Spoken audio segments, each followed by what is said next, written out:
Shalom, salam podcast Eksposisi M116. Kita akan belajar apa hubungan darah Kristus dengan keselamatan bagi kita. Darah Yesus Kristus memainkan peran sentral dalam keselamatan Kristen, melambangkan pengorbanan tertinggi dari hidup juru selamat kita untuk penebusan dosa, penegakan perjanjian baru dan pembenaran dan penebusan umat manusia. Darah Kristus tertumpah melalui penderitaan dan kematiannya di kayu salib.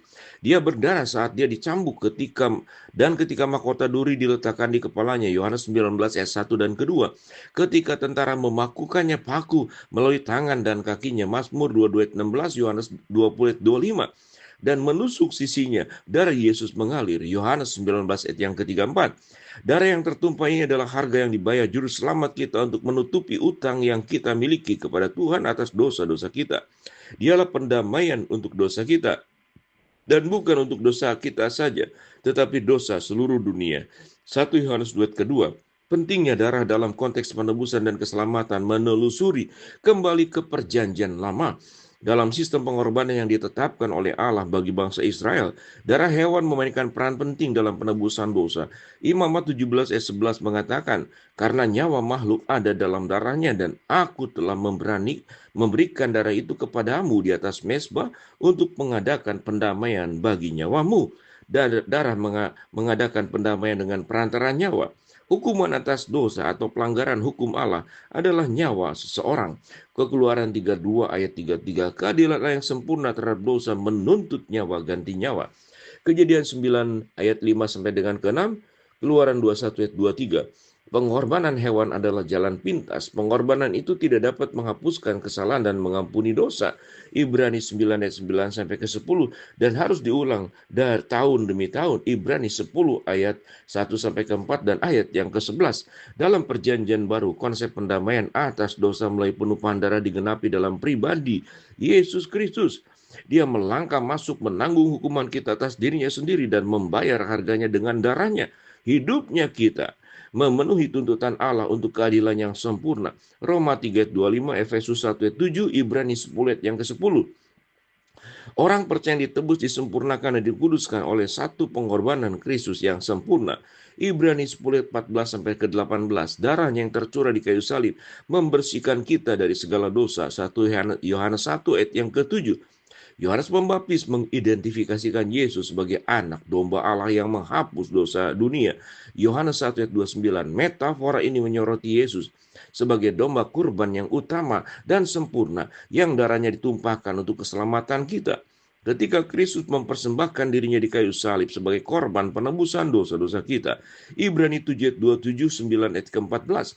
Darahnya diterima oleh Allah Bapa sebagai pembayaran penuh atas setiap dosa terakhir, masa lalu dan sekarang dan masa depan bagi seluruh umat manusia. Tidak ada harta dunia, tidak ada perak dan emas yang dapat dibandingkan dengan nilai darah yang mahal, yaitu darah Kristus, anak domba Allah yang tidak berdosa dan tidak bercacat. 1 Petrus 1 ayat 18 sampai ke 19. Pada perjamuan terakhir Matius 26 ayat 17 sampai 30, Lukas 27 ayat 7 sampai 30, Markus 14 ayat 12 sampai ke 26. Yesus menekankan pentingnya mengingatkan pengorbanan darahnya. Kristus mengambil sebuah cawan, mengucap syukur kepada Allah atasnya dan kemudian berkata kepada murid-muridnya, minumlah kamu masing-masing dari cawan ini, sebab inilah darahku, darah yang meneguhkan perjanjian antara Allah dan umatnya, yang ditumpahkan sebagai korban untuk mengampuni dosa banyak orang. Matius 26 ayat 27 sampai ke 28. Di kayu salib Yesus menegakkan perjanjian baru, menggantikan sistem pengorbanan lama dengan pengorbanannya sendiri.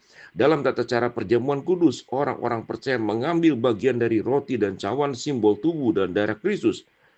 Untuk mengingat pengorbanannya, ketaatan ini secara nyata mengingatkan kita tentang harga keselamatan kita dan perjanjian baru yang ditetapkan oleh Kristus. Rasul Paulus menguraikan peran darah Kristus dalam pembenaran, sebuah deklarasi hukum kebenaran. Lebih-lebih karena kita sekarang telah dibenarkan oleh darahnya, kita pasti akan diselamatkan dari murka Allah melalui dia. Roma 5 ayat ke-9. Pembenaran mencakup dinyatakan benar di hadapan Allah dan diselamatkan dari penghukuman. Darah Kristus membatalkan tuduhan utang hukum kita dengan memakukannya di kayu salib. Kolose 2 13-14, orang percaya tidak lagi ditakdirkan untuk menghadapi hukuman kekal. Yohanes 3:18, Roma 5:16, Yohanes 12 ayat 48, Wahyu 20 ayat 11 sampai ke 15, mengetahui bahwa darah Kristus telah menjamin keselamatan kita, mendatangkan kepastian dan kedamaian. Kolose 1:19 ayat 20, Efesus 2:13 sampai 14, Roma 5 ayat yang pertama. Penulis Ibrani menguraikan, jadi sekarang Kristus telah menjadi imam besar atas semua yang baik yang akan datang. Ia telah memasuki kemah suci yang lebih besar, yang lebih sempurna di surga. Ia telah masuk satu kali untuk selama-lamanya ke dalam tempat maha kudus melalui darahnya sendiri, bukan dengan darah anak domba jantan atau anak lembu. Kristus telah mempersembahkan dirinya kepada Allah sebagai korban yang sempurna untuk dosa-dosa kita, supaya semua orang yang dipanggil dapat menerima bagian yang kekal yang telah dijanjikan Allah kepada mereka. Ibrani 9 ayat 11 sampai dengan ke-15. Saat kita merenungkan darah Kristus, semoga kita selalu bersyukur atas anugerah keselamatan yang mahal dan berharga. Shalom.